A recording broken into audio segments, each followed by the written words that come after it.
A single whisper from a voice no one listens to stopped a president from dying.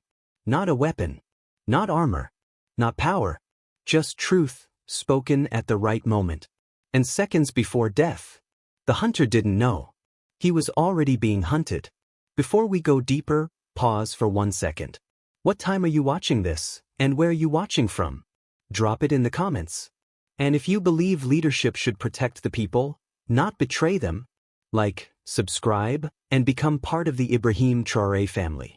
The morning sun rises over Ouagadougou, washing the presidential compound in soft gold. Everything looks normal. Too normal. Inside his office, President Ibrahim Traoré studies a stack of security reports. No television. No distractions. Just paper, silence, and instinct. Behind him, the Burkina Faso flag stands tall, steady, unmoving. A reminder of what he carries on his shoulders. Then he pauses. One line doesn't fit. A helicopter inspection, routine, boring, forgettable, has been moved 3 hours earlier. No authorization. No signature. No explanation. Most leaders would ignore it. Ibrahim doesn't. He calls his chief of staff. The reply is immediate. Too immediate. Routine maintenance, Mr. President. Nothing unusual. The words are smooth. Rehearsed. Empty. Ibrahim doesn't argue. He opens the flight logs himself. And that's when the room goes cold. The pilot's name has been changed. Last minute. No file. No history. No background check. Just a name added 2 days ago. Ibrahim closes the folders slowly. He walks to the window. Below him, on the landing pad, the helicopter waits, silent, patient, ready. Something is wrong. Deeply wrong. He makes a decision that saves his life. I'll inspect it myself. On the tarmac, his security team surrounds him. Relaxed. Confident. Too confident. The head of presidential security smiles. Everything has been triple-checked. The new pilot comes highly recommended. Ibrahim stops walking. Recommended by whom? The pause. Half a second. But in leadership, half a second is everything. The security chief finally answers. A senior general from the defense ministry. Ibrahim nods calmly. But inside his mind, the puzzle locks into place. The helicopter looms closer.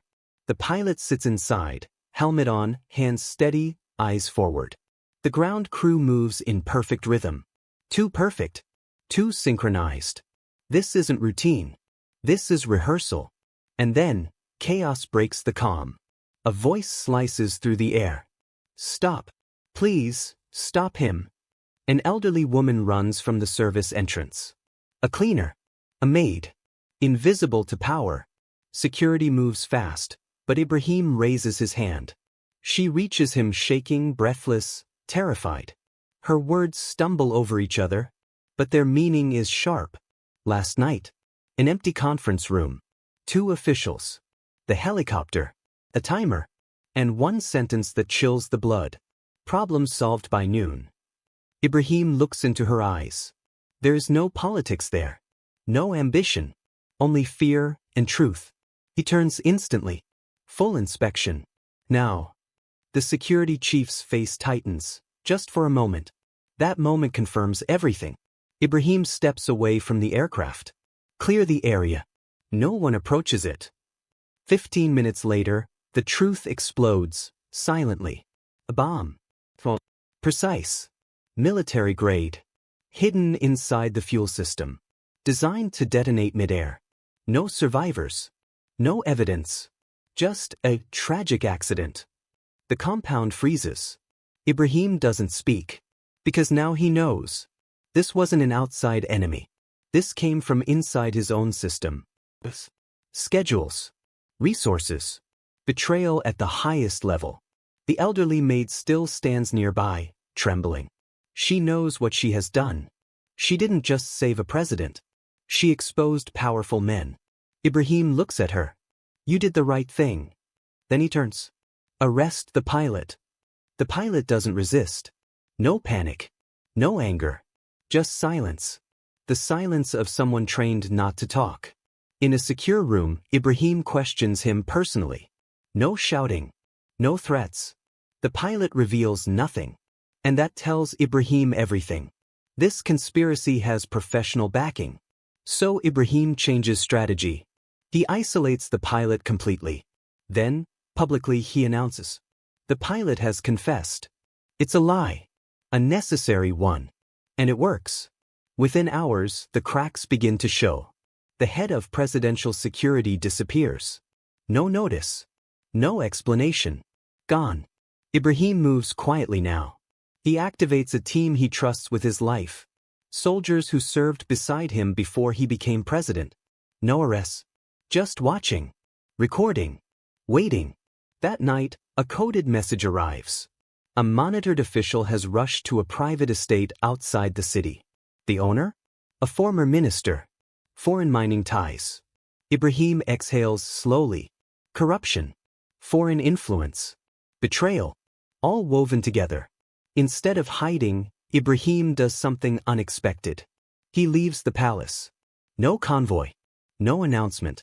He goes to a small village restaurant in Kambasiri. Plastic chairs. Dusty floors. Real people.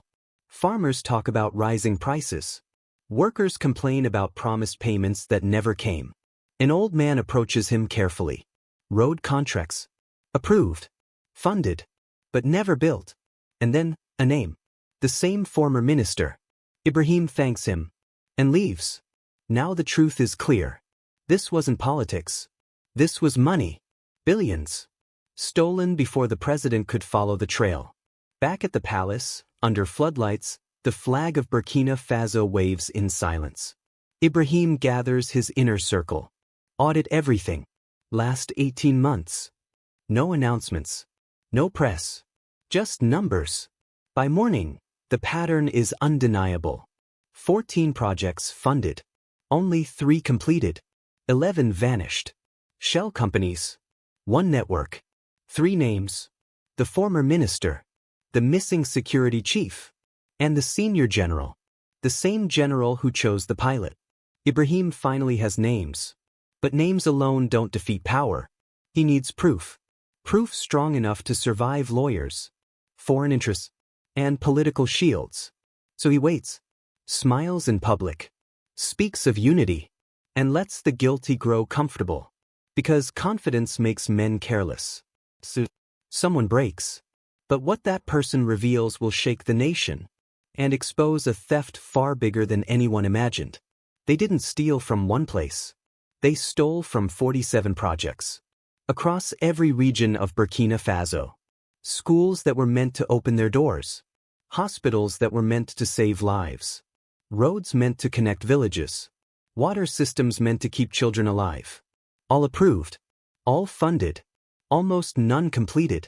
The total theft exceeds 8 billion in local currency.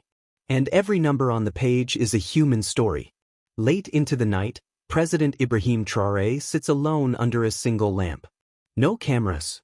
No speeches. Just files, stacked high like quiet accusations. He reads slowly. Not like a politician. Like a father. Each line weighs on him. A village still drinking from muddy wells. A child learning under a collapsing roof. A sick mother traveling hours because a clinic exists only on paper. The weight presses down on his chest. But Ibrahim knows something dangerous. Anger makes mistakes. And this enemy is patient, wealthy, and protected. The conspirators are not alone. Behind them stand foreign corporations. Companies that profited from stolen contracts. Companies with lawyers who never lose. Lobbyists who speak softly in powerful rooms. One rushed move, and the truth could be buried forever in legal delay. So Ibrahim chooses strategy over rage. He summons his most trusted advisors to a secure room inside the Ministry of Defense. Phones confiscated. Windows sealed. The flag of Burkina Faso hangs silently on the wall, watching. The debate is fierce. Arrest them now, one advisor urges. Move too fast and the foreigners vanish, another warns. Ibrahim listens. Every voice. Every angle. Then he speaks. We build a case so strong that even their shadows cannot escape. They will strike once. Together. No leaks. No warnings. No exit doors. Tasks are assigned with surgical precision. International cooperation. Arrest warrants. Asset freezes. Media timing. Every piece must land at the same moment. The next morning, Ibrahim does something unexpected. He leaves the capital. No announcement. No convoy. He travels to the village of Rio. There he walks through a half-built school. Walls exposed. Roof leaking. Desks warped by rain. Children sit beneath cracks in concrete, trying to learn. A teacher approaches him. Her voice shakes, not from fear, but exhaustion. She shows him notebooks ruined by water. Foundations already crumbling. Promises already forgotten. Ibrahim asks one question. Who was the contractor? She gives the name. He already knows it. Another shell company. Another lie. He kneels to speak with the children. Takes photographs. Smiles. And promises the teacher. This school will be finished. He does not say when. He does not say how. Because justice requires patience. And patience is the hardest discipline of leadership. By afternoon, trouble moves faster than expected. The senior general, one of the key conspirators, files for immediate retirement. Medical travel abroad. An escape. Obvious. Urgent. Denying it outright would raise alarms. So Ibrahim approves the retirement, then quietly places the general on a national security travel restriction. No announcement. No explanation. Just paperwork. His passport becomes useless overnight. Meanwhile, the former minister begins shifting assets. Properties transferred to relatives overseas. Businesses dissolved. Lawyers working overtime. He smells danger.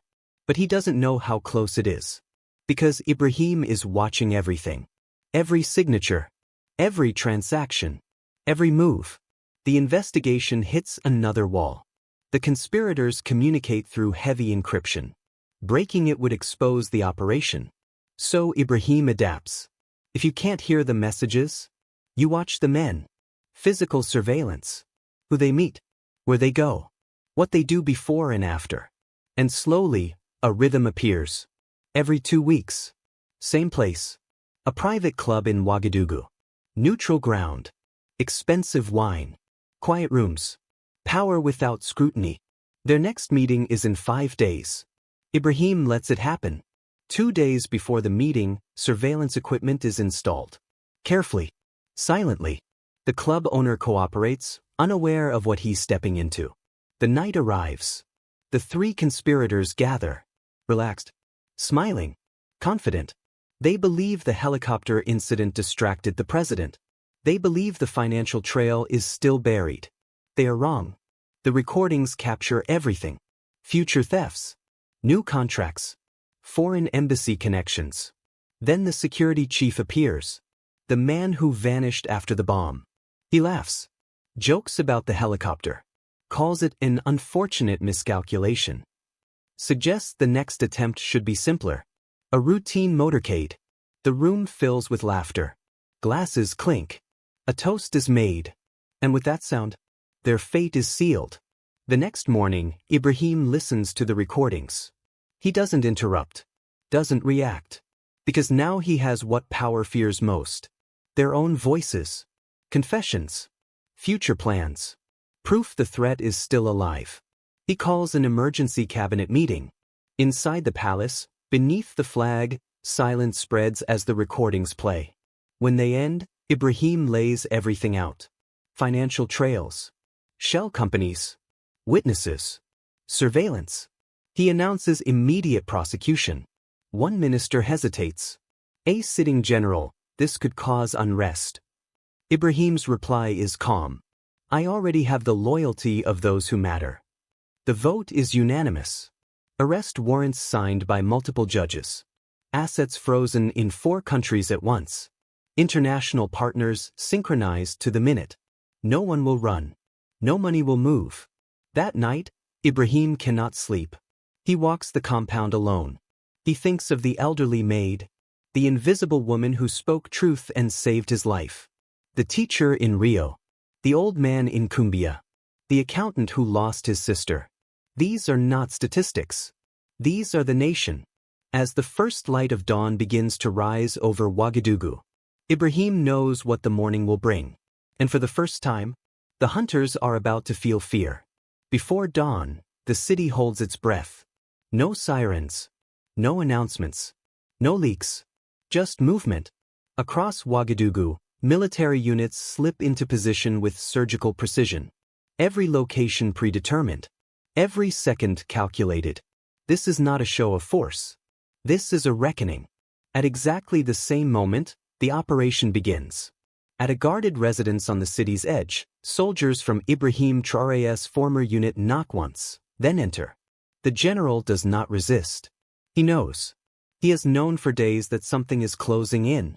At his countryside estate, the former minister is taken from his bedroom before sunrise. His lawyers are still asleep.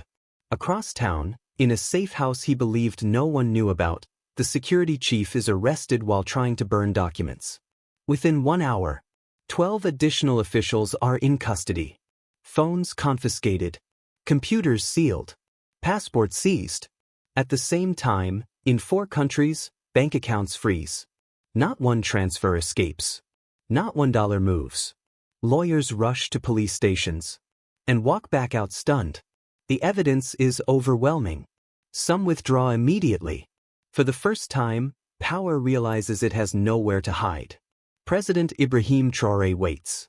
He does not speak. Not yet. Only when every suspect is secured does he act. He calls a press conference at Parliament. Journalists arrive confused. Diplomats whisper. Cameras line the chamber. No one knows what is coming. Behind the podium, the flag of Burkina Faso hangs, steady, unshaken. Ibrahim steps forward. His voice is calm. He thanks the people. For patience. For trust. Then he opens the truth. He tells them about the helicopter. The bomb. The betrayal. Then he shows what that investigation uncovered. Screens light up across the chamber. Photographs of unfinished schools. Hospitals that exist only on paper. Roads that stop in the middle of nowhere. Financial records scroll past. Billions stolen. Audio recordings play. Laughter. Toasts.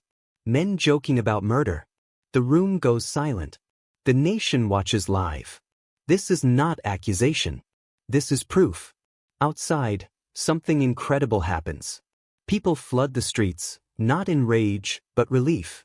For years they felt powerless. Now they see something rare. A leader who did not look away. But Ibrahim knows, this is only the beginning. Behind closed doors, pressure explodes.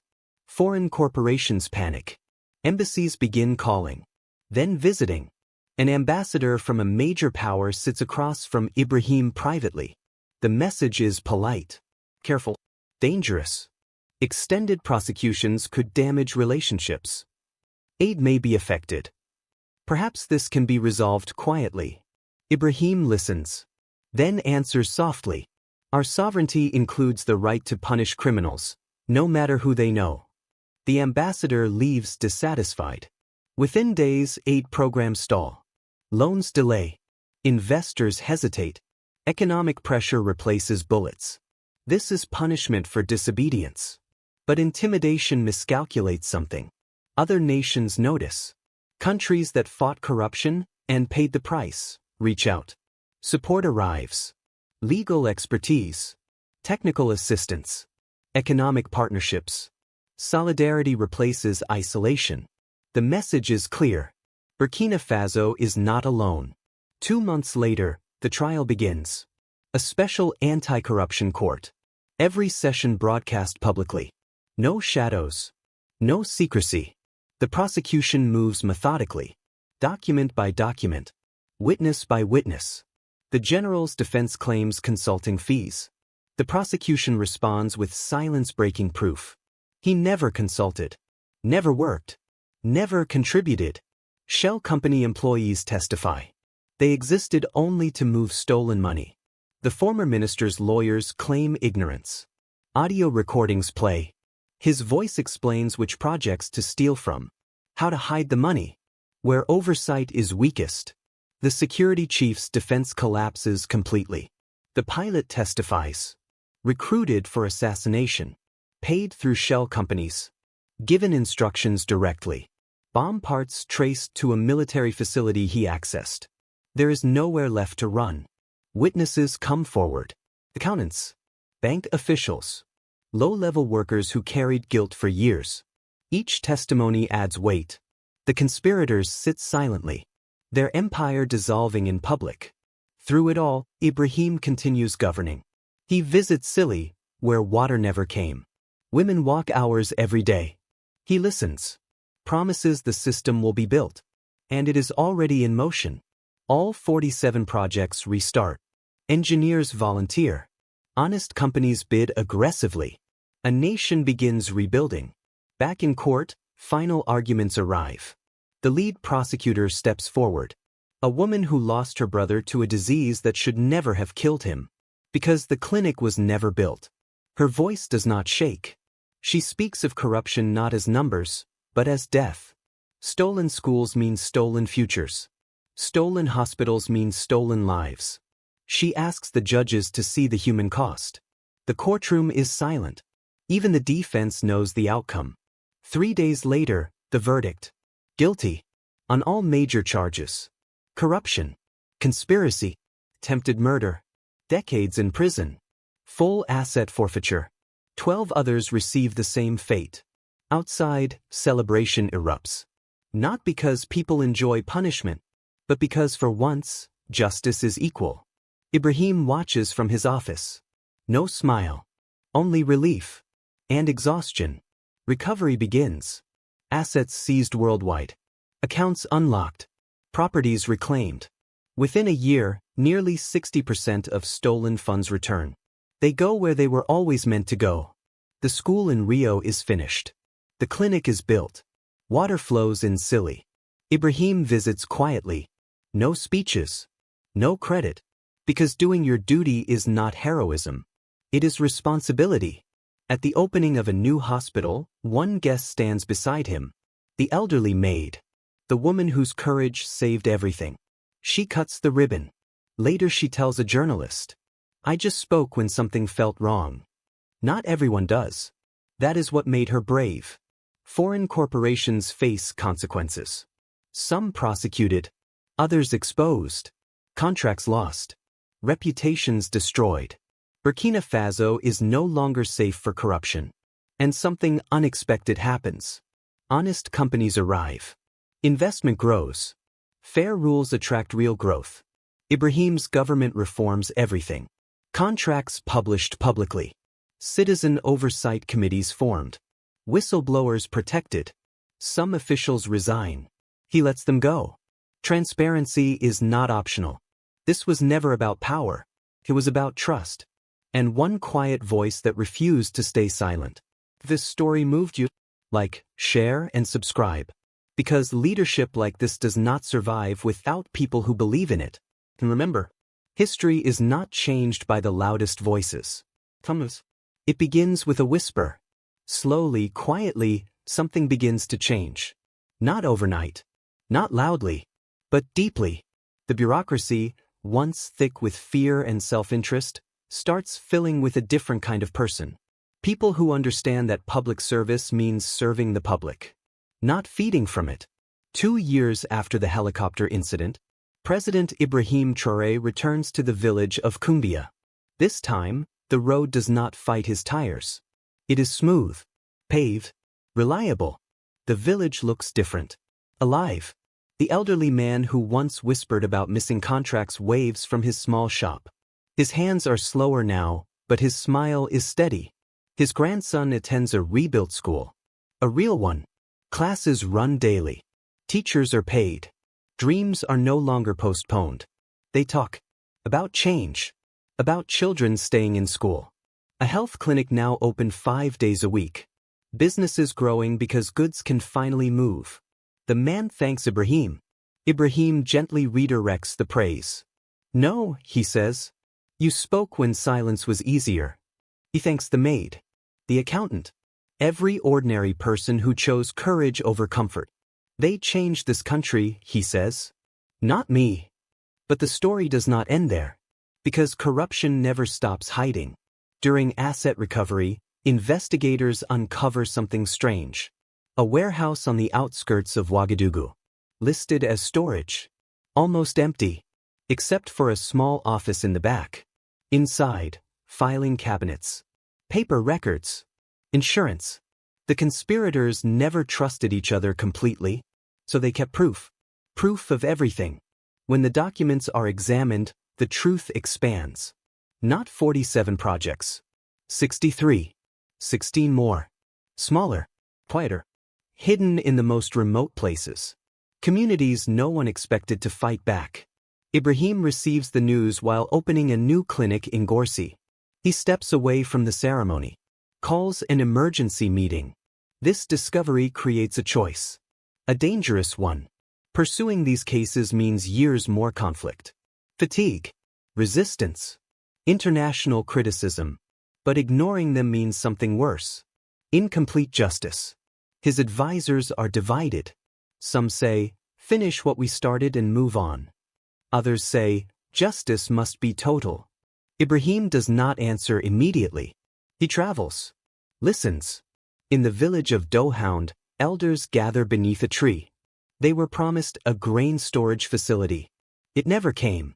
Harvest spoiled. Families fell into poverty. An elderly woman speaks softly. Her grandson left for the city. Never returned. The missing facility. The failed harvests. The disappearance. All connected. Ibrahim feels the weight of it. That night he decides. Every case will be pursued. Justice delayed for convenience. Is justice denied forever? Back in Ouagadougou, he announces the expansion. Reactions are mixed. Some cheer. Others worry. International observers question capacity. Ibrahim addresses the nation directly. Corruption cannot be partially defeated, he says.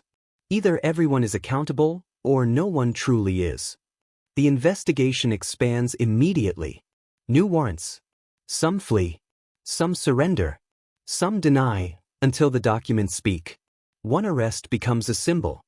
A deputy minister's retirement ceremony. Speeches. Applause. Then investigators walk in. The room freezes. The warrant is read. The minister is escorted out. The video spreads everywhere.